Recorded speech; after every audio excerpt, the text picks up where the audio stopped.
korban ini adalah bernama Aris dan asalnya dari Pati, Jawa Tengah. Terus tersangkanya yang pertama Ahmad Saifuddin, asalnya dari Purwodadi. Terus Dedi Setiawan dan Swati As. Jadi mereka berempat ini adalah teman ya, sebenarnya itu teman sekaligus rekan kerja. Karena mereka juga bekerja di Jepang, untuk sampai saat ini mereka ternyata overstay atau ilegal. Jadi kenapa hal ini bisa lama terungkap ya? Karena korban dan tersangka ini ternyata adalah pekerja ilegal.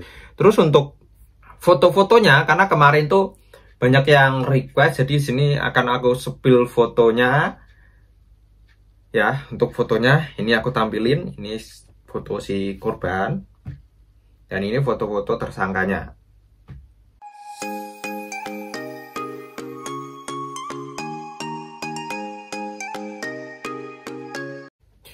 Konnichiwa minasan, selamat datang lagi di channel Edip ini, channelnya Kitsuse dan Xmaga. Oke, minasan, di video kali ini seperti yang di judul, aku akan ngebahas tentang pembunuhan ini lagi, yaitu 3 TKI yang membunuh sesama teman kerjanya ya. Jadi di video kali ini aku akan ngebahas tentang seseorang korban ini dan tersangka. Jadi pembahasan kali tentang ngebahas dengan profil-profil mereka ya. Jadi untuk si korban ini adalah bernama Aris dan asalnya dari Pati, Jawa Tengah. Terus tersangkanya yang pertama Ahmad Saifuddin, asalnya dari Purwodadi. Terus Dedi Setiawan dan Swati As. Terus untuk foto-fotonya, karena kemarin tuh banyak yang request, jadi sini akan aku spill fotonya ya. Untuk fotonya ini aku tampilin, ini foto si korban dan ini foto-foto tersangkanya. Kalian bisa cari sendiri di sosmed. Karena kemarin ada seorang senpai kita atau senpaiku yang bercerita di TikTok dan aku sudah mendengarkan isi video tersebut, dan aku juga sudah menyimpulkan kejadian-kejadian ini tuh kenapa bisa terjadi. Jadi di video kali ini akan aku rangkum dan akan aku balas melalui video ini, supaya teman-teman yang kepo tentang mereka dari korban tersangka ini bisa paham melalui video ini. Nah, di sini akan aku disclaimer dulu sebelum aku lanjut video. Jadi aku ingetin ke teman-teman, baik korban ataupun tersangka itu pasti ada motif kenapa kejadian ini terjadi, entah ada masalah apa atau masalah apa. Jadi teman-teman yang nonton video ini jangan menyalahkan atau membabi buta menghakimi si tersangka, karena mungkin ada permasalahan yang tidak bisa diselesaikan, jadi mereka melakukan hal ini. Terus teman-teman juga jangan membuli mereka ya, karena pasti netizen sekarang itu pasti mencari jejak mereka dari nama mereka, karena FB-nya sudah tersebar ya di Facebook mereka ya. Seperti itulah komentar-komentarnya. Ya, kita harus menghormati juga dari sisi keluarga korban dan sisi keluarga tersangka, karena mereka juga bekerja di Jepang, untuk sampai saat ini mereka ternyata overstay atau ilegal. Jadi kenapa hal ini bisa lama terungkap ya? Karena korban dan tersangka ini ternyata adalah pekerja ilegal. Jadi ya bisa lama gak terungkap karena statusnya ilegal ya. Mereka mau kemana aja nggak ada yang tahu, pihak imigrasi pun juga nggak tahu. Nah, jadi ini termasuk menjadi pembelajaran ya buat kita. Jadi apabila kita memang bekerja di Jepang ya, atau bekerja di luar negeri atau bekerja di negara lain ya, kita harus melalui jalur resmi. Karena kalau jalur ilegal ya, apabila ada kecelakaan kerja atau ada permasalahan seperti ini, nggak ada yang tahu.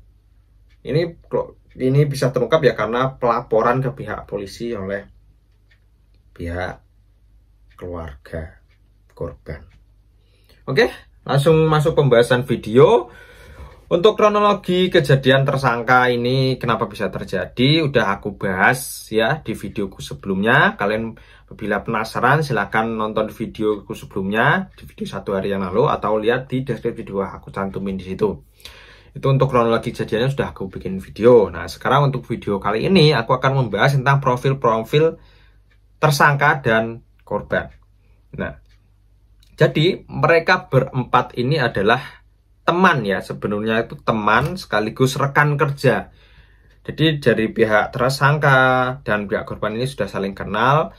Mereka itu berteman. Kalian kalau ingin penasaran tentang profil mereka secara detail silahkan lihat di Facebooknya aja.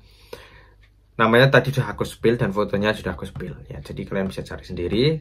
Terus untuk video kali ini aku akan ngebahas tentang profil-profil mereka, tentang perkembangan kasus ini, kenapa bisa terjadi, dan sebagainya. Nah, jadi menurut pemaparan senpai yang di Jepang ini, tadi ya, sudah aku bahas tadi, yang menjelaskan tentang kejadian ini, jadi mereka itu sebenarnya berteman, dan mereka pada suatu malam makan bersama, terus si tersangka ini membunuhnya entah bagaimana aku juga nggak tahu. Jadi untuk menurut keterangan polisi diotopsi dan dia gegar otak ya, kepalanya entah dipukul atau gimana. Terus si korban ini setelah meninggal dimasukkan di koper dan dibuang di ladang ya, di daerah Fukushima yang lumayan jauh, dikubur ya. Ya, aku juga sangat salut banget sama pihak kepolisian bisa menemukan ya dengan cepat. Padahal laporannya 1 bulan lalu, terus bisa terungkap di 1 bulan yang kemudian. Ya, sudah terungkap untuk saat ini. Terus untuk mengenai tadi, overstay tadi akan aku bahas lagi. Jadi, ya kenapa hal ini bisa terjadi dan tidak terungkap ya karena mereka ilegal. Jadi buat teman-teman itu aja mungkin yang aku sampaikan di video kali ini untuk pembahasannya itu. Dan seperti aku ingatkan tadi, aku udah disclaimer buat teman-teman, ini kejadian ini pasti ada penyebab dan akibatnya. Jadi kita tidak bisa menghakimi tersangka, kita tidak bisa mencemooh tersangka ya. Ini kita patut jadikan contoh supaya kedepannya tidak bisa terjadi di sini. Terus juga aku ingetin ke teman-teman yang saat ini bekerja di Jepang, kalian jangan sampai ilegal ya, jangan sampai overstay. Kenapa jangan sampai ilegal dan overstay? Karena ya untuk bisa dibilang kita bekerja di sini tanpa prosedur yang resmi, untuk uangnya ya bisa dibilang sedikit haram ya. Jadi melalui prosedur, terus apabila kita sakit di sini juga susah. Terus apabila kita terjadi hal seperti ini ya kita tidak akan diketahui oleh pihak pemerintah sini. Jadi itu aja yang mungkin bisa aku sampaikan di video kali ini. Oke, videonya aku akhiri. Mite korete arigatou gozaimashita. See you in the next video.